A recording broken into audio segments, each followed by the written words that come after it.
অন্তরের রোগ দূর করার উপায় কি? বারবার তওবা করেও কাবা হয়ে যায়, এলেম অর্জন করতে ইচ্ছা হয় কিন্তু বই পড়া হয় না, বারবার ঘুরে দাঁড়াতেছে, ব্যর্থ হচ্ছে, আমল কমে যাচ্ছে, আমাকে কিছু নসিহত করুন।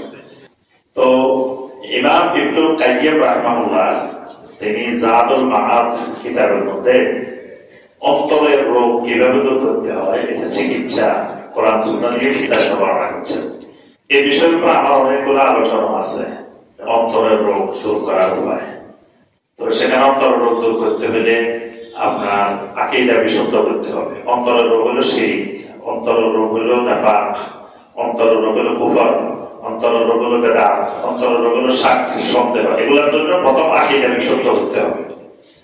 তারপরে কোরআনে কারিমের সাথে সম্পর্ক বৃদ্ধি করতে হবে। কোরআনে কারিম শিফাউল লিন-নাস, শিফাউল লিমা ফিস সুদূর, এভাবে আরো অনেকগুলো কাজ আছে। এই কাজগুলো করলে অন্তরের রোগগুলো আস্তে আস্তে দূরীভূত হবে।